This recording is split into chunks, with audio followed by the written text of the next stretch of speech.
The Criminal Enterprises DLC has been out for a week and it's time to cover absolutely every new change Rockstar added. If you enjoy this video, a thumbs up would be awesome, subscribe for more stuff like this, and let's jump in. Alright, let's start off with the contact missions. We've got a set of new contact missions, 6 of them, and in my opinion, these are some of the best missions in the game. If you've played the final mission, I'm not going to spoil it too much, but that was pretty creepy, wasn't it? To start these up, go up to the big U on your map, that's Agent ULP, and you can start up those missions. Business changes. Let's start off with the CEO office. There's 2 new source cargo missions that have been added to the game. There's also a new export mixed goods mission that can be launched from your CEO assistant. That one's going to pay you out $50,000. Staff members have been added to your cargo warehouses, and their manager, Lupe, will be in the first special cargo warehouse you bought. You can go up to these staff members, click on them, and they're going to source one special cargo crate for $7,500. That's going to take 48 minutes, which all up I think is kind of disappointing. The Nightclub. 2 new Nightclub management missions have been added, as well as 2 new activities that can take place inside your nightclub. One of these lets you kick out a rather troublesome customer within your nightclub. That's going to increase your nightclub popularity and give you a bit of money. Or there might be a VIP who's had a bit too much to drink and you can deliver them home or to the hospital, and again that will give you a bit of money and increase your popularity. Also in the nightclub, you can now contact Johan, who's the manager of your warehousing a nightclub. When you call him, you can see how much stock your nightclub currently has, so you don't have to constantly go back and check it. Or you can start up an acquire goods mission, which is sort of like your own little business battle where you can basically on your own go out and source cargo for your warehouse instead of just relying on the warehouse technicians. You can also now call Tony to launch a nightclub management mission. That's going to increase your popularity if you choose to do that. Calling Tony also lets you see your nightclub popularity, so again, you don't have to go in and check it all the time, or you can request a nightclub limo, which is kinda neat. Moving into the bunker, again, 2 new resupply missions have been added. There's also a new ammunition contract available from your bunker where you can deliver excess weapon parts that your bunker has produced and deliver them to a random ammunition for $50,000. You can also now call Agent 14 to begin a bunker research mission, so you can sort of manually start a mission and fill up that research bar instead of relying on your staff. Or you can also call him to request one of the caddies from your nightclub, which is a bit of a meme.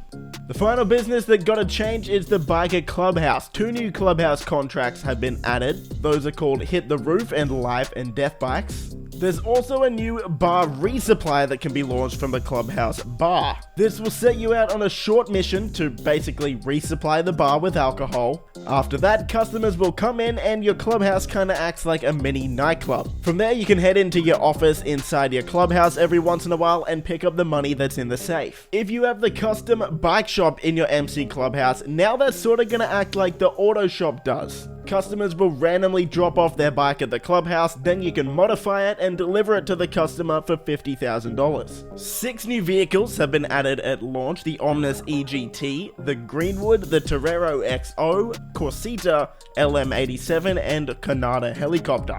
6 existing vehicles have had new liveries and modifications added, so the Pegasi Zentorno, the Grotti Turismo R, the Ubermarkt Sentinel, the Sterling GT, the Pigador, and the Schwarzer. And of the 6 there, the Sterling GT is the only one that can now be upgraded at how Special works. 1 new weapon has been added to the game, that's the Precision Rifle, and no one really likes it, because it's not very good. At some point though, we're going to be getting a new Assault Rifle, the M16. No one's really sure when that's coming to the game, but when it does, you're going to be able to unlock that by finding weapon parts around the map. When that's up, I'll release a guide on that, so don't worry about it. You can now own 10 properties in GTA Online instead of 8, and that also increases the amount of cars you can hold by 20. 2 new hairstyles have been added for both male and female characters, and over 200 new items of clothing have been added as well.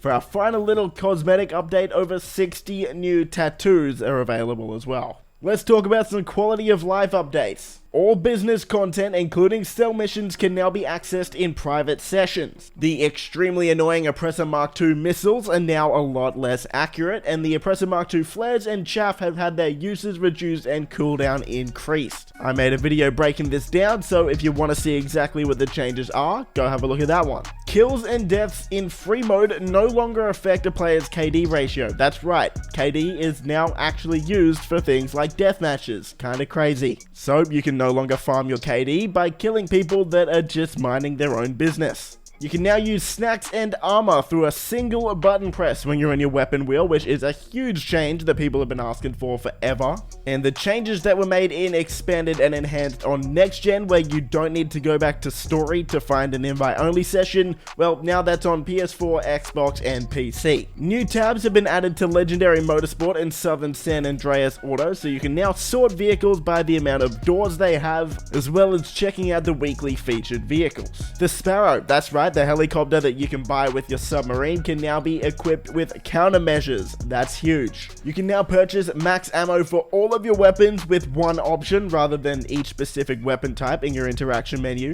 Low grip tires can now be equipped on all vehicles that can enter the LS car meet, so almost every single vehicle in the game, which is nice. And now almost all personal vehicles that can fit inside the Avenger or Mobile Operations Center workshops can now be modified there as well. So those two vehicles are now like your own personal little LS customs, instead of only being able to modify very specific vehicles. Nice little change for the auto shop. When you get your auto shop staff to deliver a customer's vehicle, they are now a lot less likely to crash and cause as much money in damages. We can now run, or at least jog, inside the Diamond Casino and Resort, the Music Locker, and our nightclubs, instead of only being able to walk. That's right, our characters have finally learned how to run. I am so proud of them.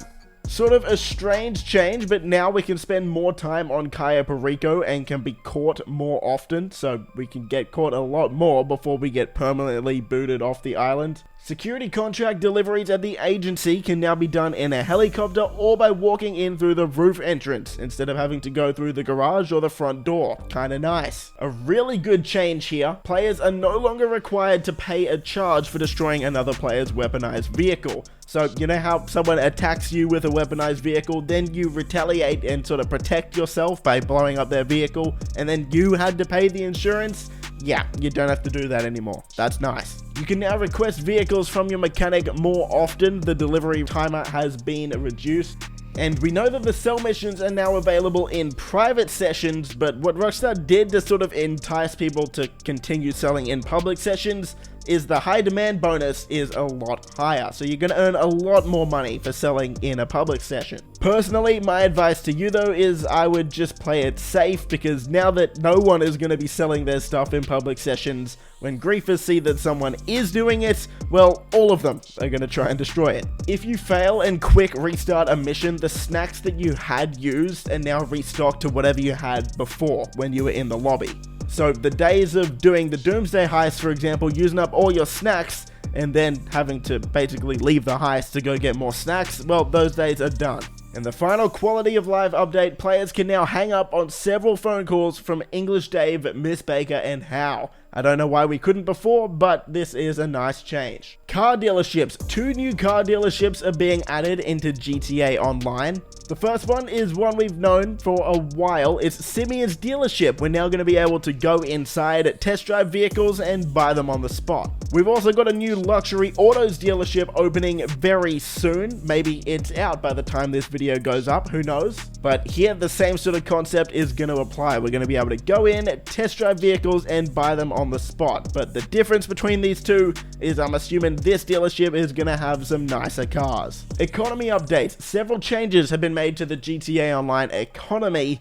Race and adversary mode payouts have been increased by an average of 50%. All players that finish a premium race now receive a payout. Heists from the original Heist update and the Doomsday Heist update have had their payouts increased. All of the Doomsday Heists have had their payouts increased by 50%, as well as the Pacific Standard by 50%, and then the other 4 heists in the original Heist update have had their payouts increased by 75%. The wages and payouts given to bodyguards, associates, and MC members have been raised. So you're gonna get more money just for being an associate, and you're also gonna get more money for helping your friends with their sale missions.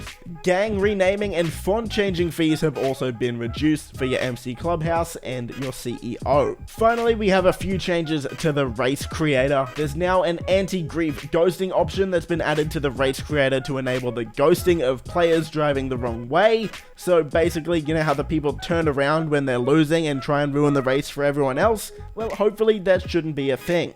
There's also an option to ghost to the first checkpoint, so you know how everyone crashes at the start of a race? Well, hopefully that is gone now too. The RC Bandito can now be used in the special race creator as well, so who knows, maybe we'll see some cool RC Bandito races coming out soon. And that brings us to the end of the changes. That is a lot of changes.